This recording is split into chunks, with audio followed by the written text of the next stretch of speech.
Hello, everyone, and welcome back to another episode of Elevation Cast. Today, I'm joined by James from Benn Financials. Really excited to have a conversation with you today, James. I know our chat beforehand was really insightful, and you've got a great background and history. And really looking forward to sharing your story with our guest today and what you guys have got planned for the future. So, without further ado, I'll hand it over to you, fella, and if you can tell us all about yourself, give us your background and your history. Yeah, thanks, Aidan. It's great to be here. Thank you for letting me come on and chat.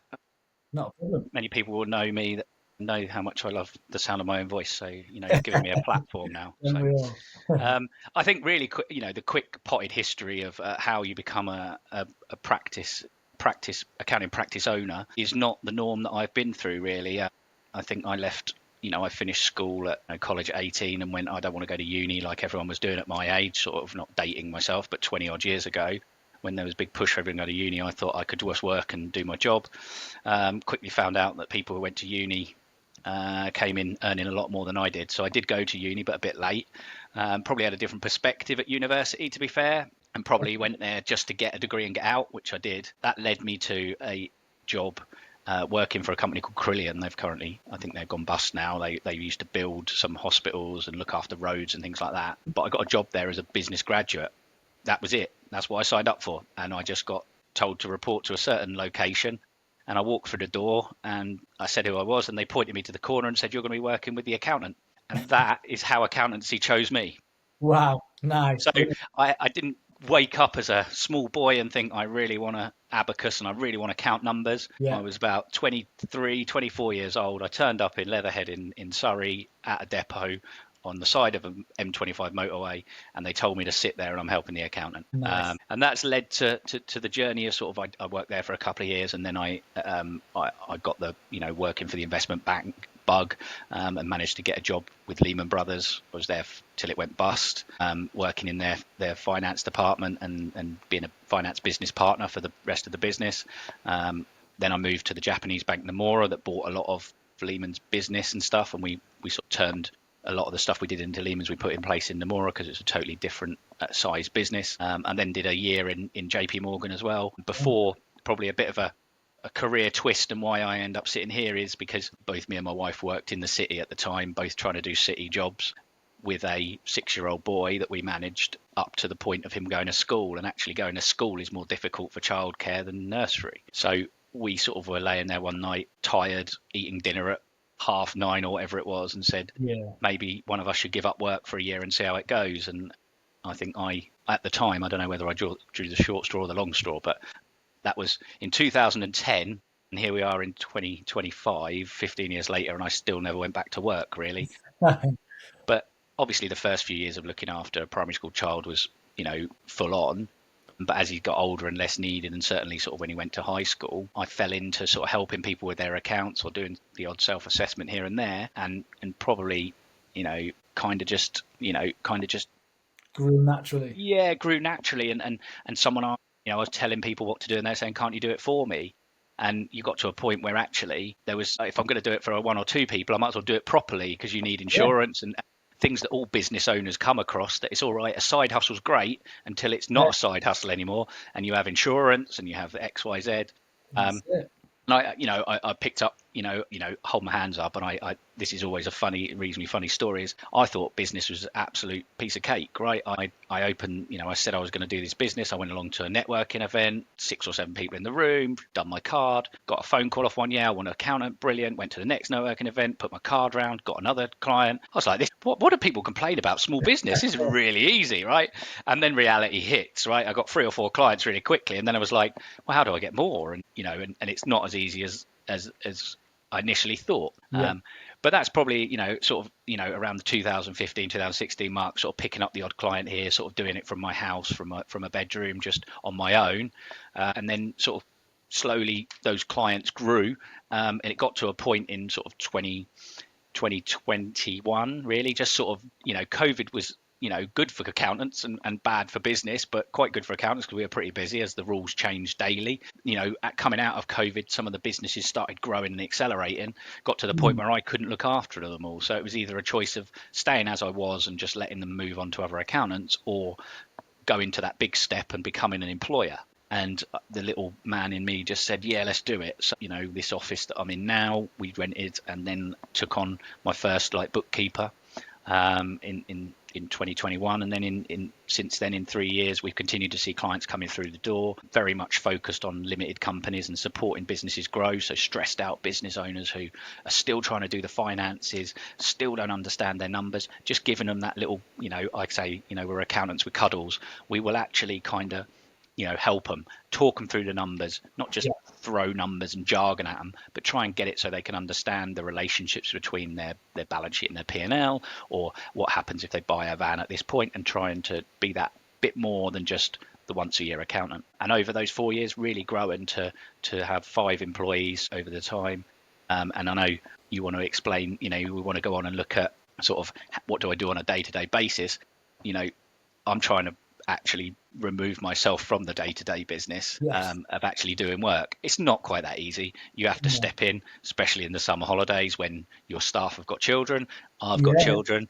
There's holidays, and it's flexible as where you can be working. You have to step in and do some of the work, but having that capacity to step in is the important bit. If we're all 100% maxed out, we won't get the work done. So that's the potted history of how I got here. Yeah, no 5-year-old waking up going, I want to be an accountant all my life, going through that. I just sort of fell into it very much and chose for someone else, but it's served me well, and we're enjoying it at the moment. Absolutely, yeah, 100%. And it's one of those things where I'm sure you look back now, you would never have thought, just by taking a year out to focus on raising your child, your children, would lead to this. It's one of those things that, had that not happened, the chances are this might never have happened. Probably not. No, and I think you get to, I'm not someone who sits around and can do nothing. So when I was sitting there during the days and I was doing my house husband jobs and getting all them done, I still had capacity and time, and I got involved in school governance just to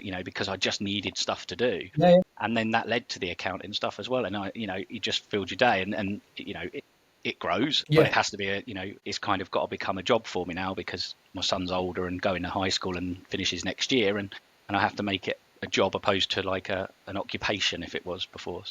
Yeah, 100%, 100%. But I think it's a really good lesson for listeners there, that sometimes there's certain things happening in the world or within your personal life, and you don't really understand why they've happened, or you seem to face a bit of adversity and you get frustrated with the position you're at, and you almost think like, we're so concerned about the here and now. It's what we don't realize is what is around the corner for us. I get it, everyone gets frustrated from time to time, but sometimes you've just got to have a little faith that you have this gut instinct that you need to give something a go, and just to kind of take it. Don't keep on a path that you're not happy with. If you're really not happy, make that change, because something good will always come from it. Yeah, and I mean, the world as it is now is like full of, side hustles existed 10, 15 years ago. They're not a new phenomenon, but they've got more headlines because of the cost of living crisis and all of that things. There's no better time than people will understand and accept side hustles or doing work on the side for people. They used to call it moonlighting, I think, when my dad was working many years ago, when he did 2 jobs. But now it's compelling, and you should go, and if you've got that in you, go and do it, and do it alongside both, and then eventually you might be able to do something you really enjoy, because most time the side hustles are things you enjoy, right? I actually really enjoy helping businesses grow. I'm so passionate to see someone start out, employ people, and grow and become a great business.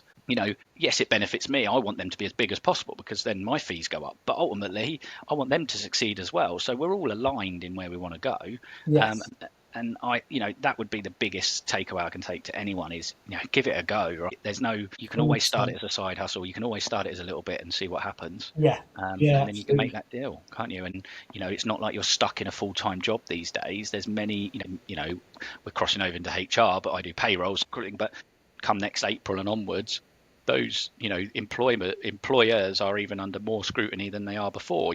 Flexible working's coming in and things like that. So you can go and say, I want 4 days a week, and then your side hustle becomes 1 day, and then slowly it grows and you go. So great opportunities out there for individuals now to do those side hustles and grow them and follow their dreams almost. Completely agree. You've got to have passion. You've got to enjoy what you do. I think, I know it's so cliche, but life is generally too short to be doing a job that you're not enjoying. And I don't think it matters. I don't think it ever matters what that job is, as long as you and you enjoy going to work. Then you've kind of cracked it, really, because if you don't mind getting up in the morning and you're going and doing what you love, then it's a great position to be in, and it certainly makes life a lot more enjoyable. We spend so much of our lives at work that if you're not going to enjoy it, there's so many things out there that you can do. Well, that side hustle does give you freedom as well, right? In the same way that, I don't think I'm employable anymore because, I want to do what I want to do and how I want to do it. And if I don't want to work with someone, I won't work with them. And if I do, I really, I push to work with them. So I think, it does, you grow into that thing. Don't get me wrong. I can paint a lovely picture of being a business owner, but the truth is it's hard work. Coming back to exactly what you said, that's why I want to help the business owners in that finance piece, because the majority of business owners are really good at their job, at their service or their product or what they're delivering, right? Yeah. And they're crap at finance, right? Yeah. And they don't want to do it, and they leave it to the last minute, and because they leave it to the last minute, it's all wrong or it's rushed or it doesn't work out. So they don't really know what the surface is. They don't know where the level they're at, or a starting place, or be sure about their numbers. So if we can educate them and do that work for them to get their numbers right, then give them reports that give them an idea of how they need to, where they are and how they're performing on a monthly basis, then they can move forward a lot quicker because they're questioning their business, and we're working with a business owner now who the previous accountant had done the year end and stuff, and they'd lost a lot of money. And we've worked with them and said, right, you've kind of got two choices. You're running a shop that doesn't make money Monday, Tuesday, Wednesday, Thursday. So you can either shut the shop Monday, Tuesday, Wednesday, Thursday, Friday and save the wages and open Friday, Saturday and Sunday when you make money, or because that's your biggest cost. You can't change your rent, you can't change your rates, you can't change your electricity. They will come down. But your biggest cost is staffing. So if you shut those 4 days where you don't make money, that's one option, and that'll make you profitable. Or you've got to tip in, looking at your margins, you've got to tip in X amount at the top to fill the hole at the bottom. And you're kind of working with that business owner to get them into that sense of their options, because you can show them the numbers and walk them through how you got to those numbers. And that's what we did. And then they're like, okay, right, I get that now. So if I tip 10 grand in at the top, the bottom only 10% comes at the bottom. Yeah, because of X, Y. Yeah. And then they work the margin out. So suddenly they are empowered, and then they start thinking more more strategically on what they're doing. And that's the bit that really, I love it when that light bulb comes in and they start questioning and challenging us, because we shouldn't be one way with us. It should be a partnership, and they should challenge and say, what if I did this? How did I do that? And engage, and then move forward a lot quicker. Yeah, 100%. Yeah, I couldn't agree more. Sometimes you, as a business owner, you're so head down, blinkers on, trying to, get water out of the boat sometimes, and it's like you just don't have the time to take a step back and actually look at it from an outsider's perspective. It just needs those outside eyes or some fresh 100%. eyes. We literally took the client on, opened the Shopify. She gave us access to Shopify, went down her product list that she's, cost us out, a wholesale price of products and the sale price on the website. She had 5 products that she was making loss on. So she's got 5 products sitting out there on the shelf that every time they sell, she loses money before she's even wrapped it, posted it, packed it, or staffed it, right? And you're like, that's in Shopify. That was a 30-second report that we did just to, like, as a real sense check. Like, oh, let's have a look, because it's a quick win, right? We're never going to find anything that we're losing money on. But there were 5 items, which is crazy. Yeah. Luckily, there's low sellers, but they're, you can't do that, right? No, of course not. Absolutely. So it's good. It's interesting. Passionate about our business, passionate about what she's doing, but taking that eye off those numbers harms you. Yeah, no, completely agree. So what does your kind of a standard day look like for you at the minute then, James? With I know you're talking about transitioning, trying to step out with the business and work on the business more. So what are the main areas of focus for you right now? What's kind of priority number one? So I think, and again, I'm a small business like everyone else, right? So and they all go through the same pain points, that you'll start up on your own and you'll get to a point where you're making a nice profit, you're busy, and etc. and then you're at a crossroads because you need to employ someone to probably progress the business, but you've got to take on that cost, and that cost comes from your profit, really. So, and then you've got to do all that training and hand it all over and then go again. So we talk about like that step. You're kind of making all this revenue, and then you step down, and then you have to come back up again on a profit basis. And I think, I've been really keen on making sure I build a systems and processes that works really quickly. So I was chatting to someone and sort of was giving someone, discussing my numbers, which I won't share on here, but they were like, that's not a lot. You're well overstaffed. And I said, correct, I am overstaffed, because since the start of the year, that's been my goal, is to free myself up from doing most of the day-to-day work to me, because I am chief salesperson. Yes. That's it, right? I want to go out. I want to go out and generate more sales. And what's the strategy for that? Well, there's a number of strategies. One of them is being on podcasts and sharing what we do and how we do it, and to demonstrate that everyone's a small business owner and everyone has troubles, and you've got to get your head around that fact that at the moment I'm on a dip and kind of taking a hit personally because I'm overstaffed, but in time I'll fill all those guys up with work, and then we go again, and it never ends. It's just a cycle that keeps going. But since January, to come back to your question, it is two jobs: chief revenue officer, effectively, new business. And profile and social media and posting and getting the profile of the business up again. I'm a regular networker at some local events, which I'm a member of, and that generates good business. We've done sort of emailing and stuff like that, and managing the meetings and discovery calls off that. Obviously, I said, like, the podcasting, we post on LinkedIn regularly, and trying to and then look through those systems and processes that we've got to make sure and say, right, do these work, guys? Right? Is it your memory? Are you just on autopilot doing this task? And do you even look at what the steps are, or are they right? And are you following them? So a lot of that is trying to, a lot of my day, again, is sort of admin type stuff in sort of making sure that the right clients are with the right client managers, the right level of work is there, who's underworked and who's overworked, and can we move clients across, and is there a client issue that I need to step into, because that now gives, the really important thing is when clients come on is that we're trying to say, right, your client manager is your first step, right? Bring all your queries to them. They might not be able to answer them all, but they will then be responsible for that query and to get the answer for you, opposed to coming into, myself or the office manager's inbox that's dealing with all the clients, right? So it's getting that behavior type right. And that's a challenge in some of the older clients that would ring me directly or email me directly and stuff. So you're educating them as well to say, look, you're better off going to this person, because one, they'll probably answer it quicker if they can, or two, they will come to me and we'll get an answer back to you. But if it goes into my box, it's just going to get disappeared probably. Yeah. It's an evolution of business. It's I've been there myself with getting people to understand. We've got technical teams in place, to support our merchants and things like that. And like you say, I used to get people calling me, and wanting me to kind of, like, there's loads of examples where it's like, I've got a big busy afternoon. I can get to you, but it's going to be sort of 3 or 4 hours. You can call our tech team now, and they'll probably have that problem fixed within sort of 20 minutes. And they're like, oh, can you not just come down and sort? I'm like, well, I can, but I'm going to be 4 hours, so you'll be without a card machine for 4 hours. But if you give them a quick call, and eventually they kind of understand that, look, there's certain roles in the business to make sure that the support that's offered is as efficient and fixes those problems as quick as possible. Now, thankfully, touch wood, we very rarely have technical issues, but it's one of those where in the very beginning, in the early days, like yourself, I did do all of that myself. Because that was your job, wasn't it? That's my job. I had that time. I had that flexibility and the ability to do that. And then as my customer base was growing and growing, and we were getting bigger as a company, you have to implement and put in new avenues for people to receive support from. And again, it is just that transition. It takes a while for the older or the relationships to understand, but most people do, as long as they know that they're getting a better service for it. And those new clients that are coming on, we're running these processes, and then they know no different, and that's really good.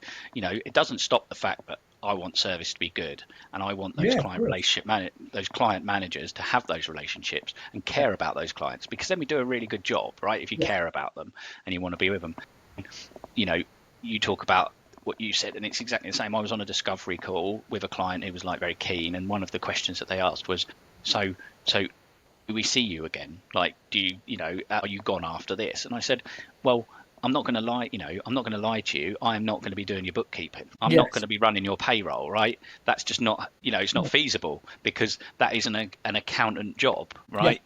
I have people to do that. And, you'll have a dedicated client manager, and they're best to contact because they've got 10, 20, 30 clients, depending on the Yeah. size. They've got a pool that will answer you, and they're responsible for you. You can come to me all the time, but might not be the best person to answer. I Yeah, said, exactly, yes. I might not be the payroll expert. I might not be the construction industry expert. We might have better people. I will pull the best person in to answer your question, because Yes. that's the value you're looking for me. I don't have all the answers. In the same on your business, you don't have every single answer. Yeah, yeah, exactly, yeah. That's it. And I'm honest like that. I could see Yeah. they were a bit like, oh, but I could have easily gone, yeah, yeah, I'm here. You can ring me. You can do this. You can do that, and BS the out of it. Yeah. That why change? Then Yeah. you sold something that you're not going to deliver, because that's not the Yeah. model I've got. So Absolutely, absolutely. So, kind of summarising, your main focus at the minute is growth for J yeah, Ben, the head of growth almost, and then whilst also helping to develop the team that's underneath you and ensure that your yeah. current customers are Yeah, still I mean, seeing. we've taken on an apprentice accountant. That takes up a lot of time Yeah, to get yeah, them up to speed and get them involved, and their training kicks in September. yeah, So they need not only support in doing the work, but they also need support in that yeah, in that college side of things as well, and learning, and what they go and learn, and they come back and ask questions. So, yeah, but you have to go through those pain points, and I think that's what all businesses have to understand, that there's a reluctance to employ someone, yeah, right? For, oh, well, I don't want to have that commitment of paying someone, or I don't want to have the commitment of employee. But I speak to my clients and go, do you know what? That really focuses your mind when you have someone on payroll, yeah, right? Suddenly you've got a focus. Suddenly, you've got a real business. It's always, I feel, a slight cop out when people go, oh, I'm just going to get them to go self-employed. I'm just going to, let them to contract, yeah, you know. yeah, So yeah, but that's. So chief jobs are generating more revenue, talking to clients, and making sure the business is fit for purpose as we continue to grow. yeah, yeah, absolutely. So accountancy is an industry. Obviously, it's ever changing, always changing. What are the kind of the main things? Obviously, the obvious, which is coming next year for those that aren't aware, the whole making tax digital for self-employed and contractors and whatnot. Is that one of your biggest focuses at the minute, or are there other things in accountancy world that are causing you issues? I think I think there's I mean I think I think there's a number of things out there and challenges out there for business, for businesses, and we predominantly operate in that small to medium sector, and I think the headwinds that they're facing across everything.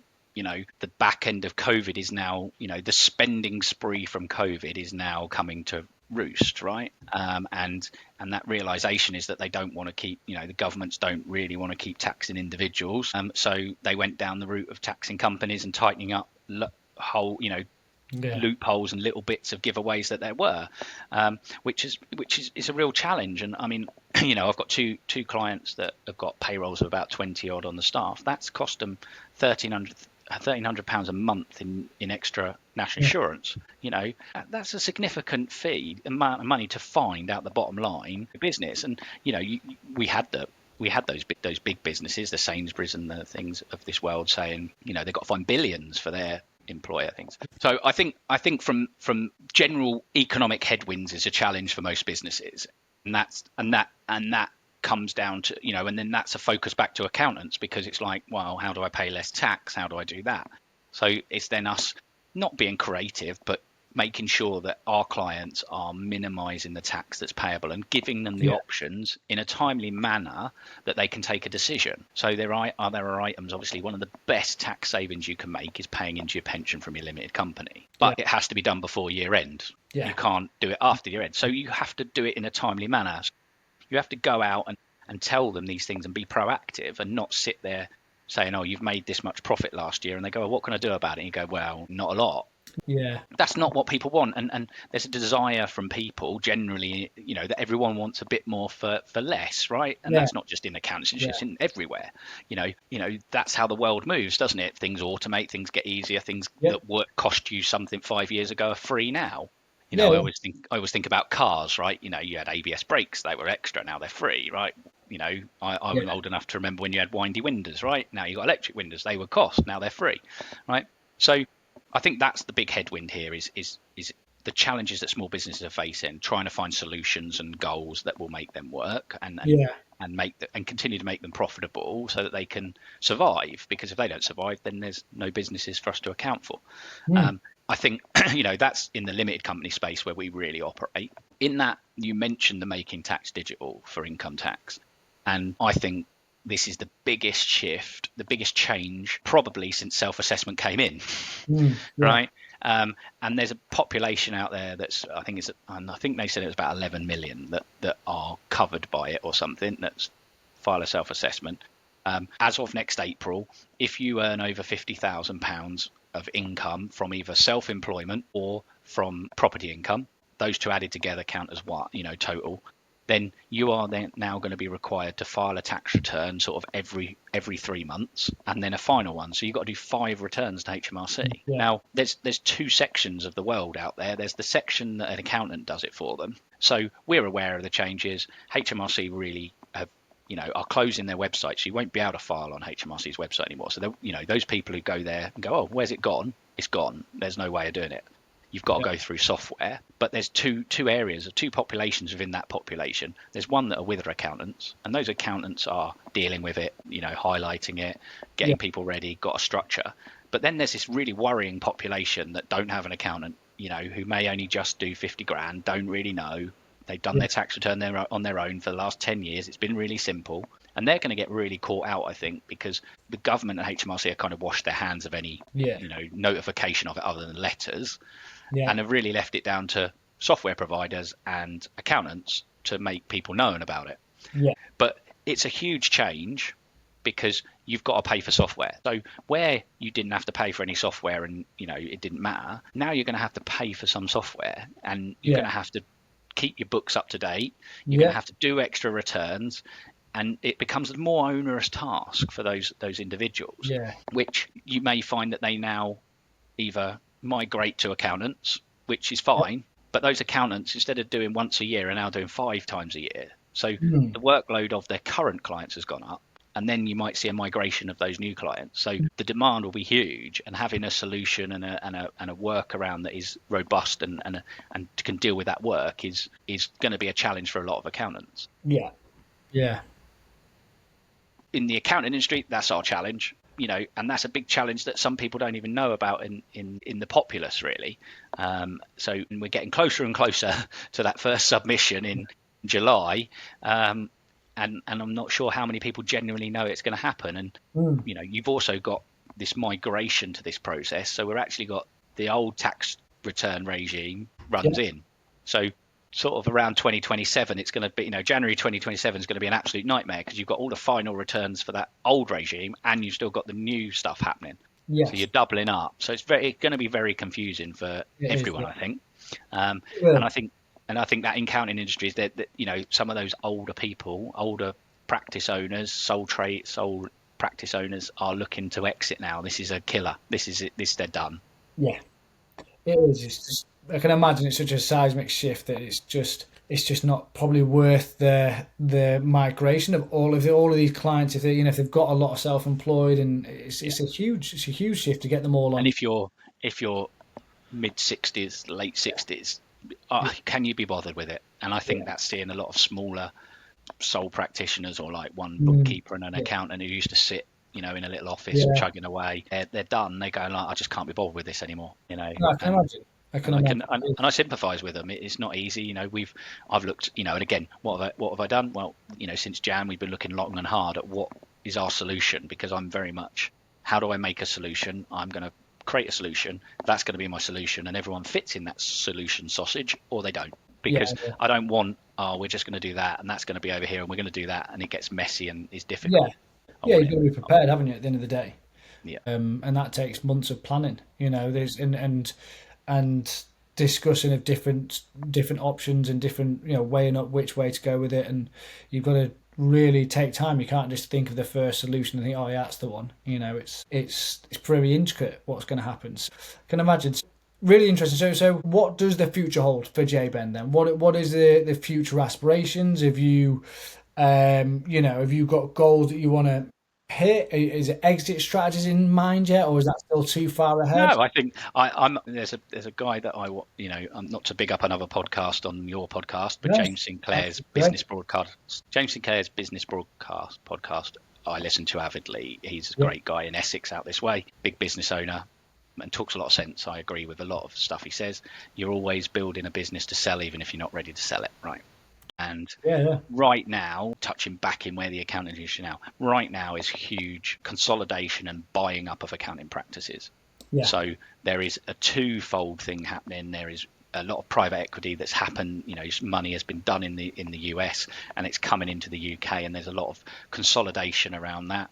And we're seeing a lot of clients come to us going, well, my accountant's been bought up. It's part of yeah. this group now. They've put my price up, and they're not. I don't have anyone to talk to anymore, and they don't know what I do, and they don't think. And Mm, clients are, those clients that want a bit more personal service are coming away from that and going, actually, that's not what I want.